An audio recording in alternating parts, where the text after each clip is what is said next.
We open on Dan Burton, played by Jason Segel. One look at this man, and you can tell his life is not going well.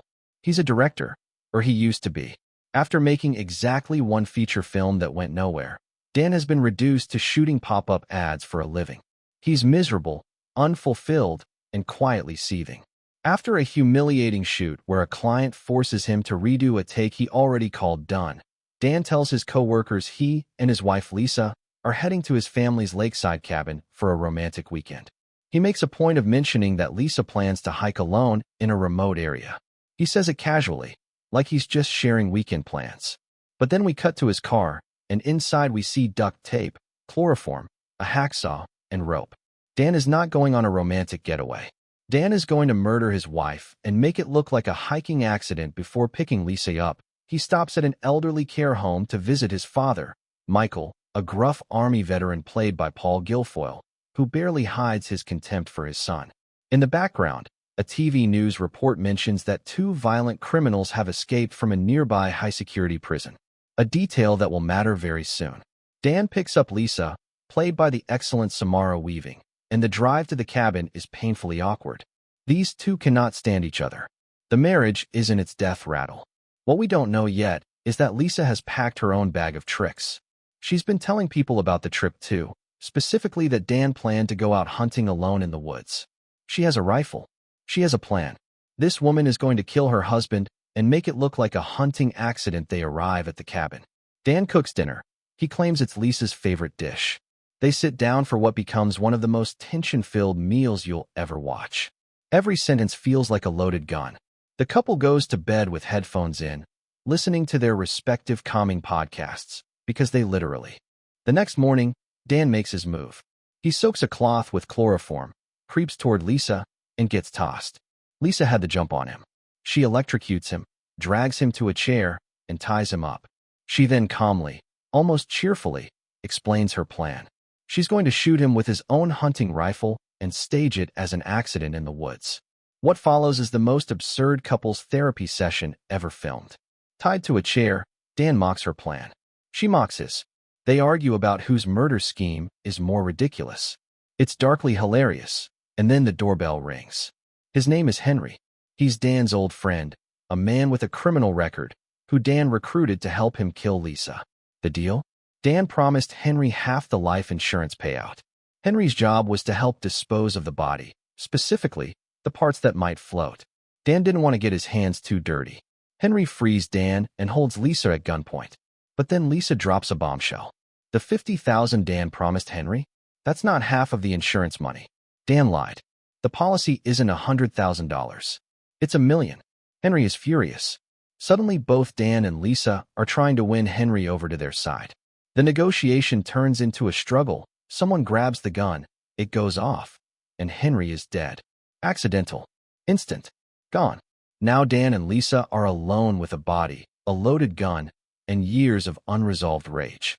They drag Henry's body to the basement and argue upstairs. During the scuffle, the gun fires again, this time into the ceiling. And then 3 people fall out of the attic. Meet Pete, Todd, and Allegra.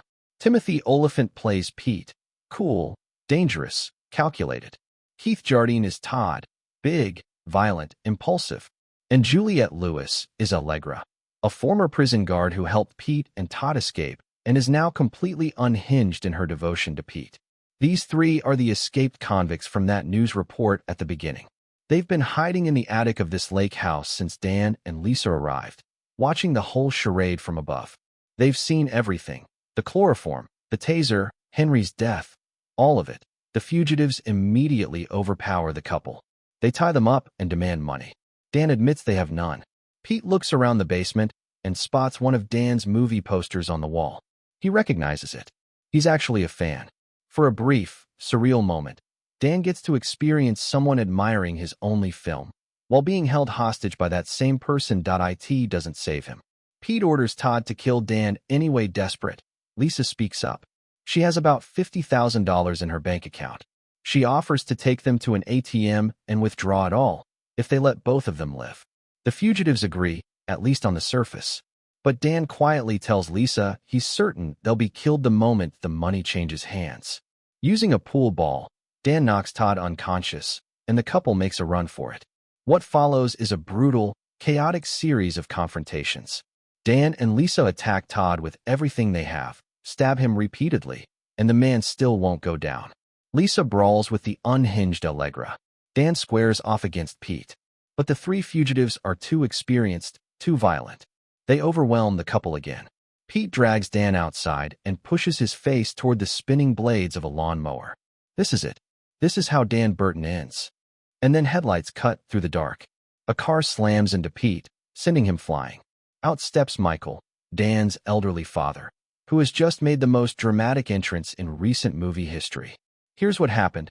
A neighbor called the care home to report that the lights were on at the lake house. That was all Michael needed. He assaulted an orderly, stole a car in the middle of the night, and drove to his son. Because that's what veterans who love their children do, apparently. Michael is an army man. He grabs Pete with purpose, then turns and shoots Todd directly in the head. Todd, who survived multiple stabbings, goes down with a single bullet from a 70-something war veteran. Allegra stabs Michael in retaliation, but he manages to shoot her in the foot before collapsing. Pete recovers, and in one brutal final act, throws Michael into the very lawnmower he was about to use on Dan. Michael dies, but he bought Dan and Lisa the time they needed. Pete fires at their car as they try to flee, disabling it. There's nowhere to run. Dan and Lisa make a choice. They stop running. They fight.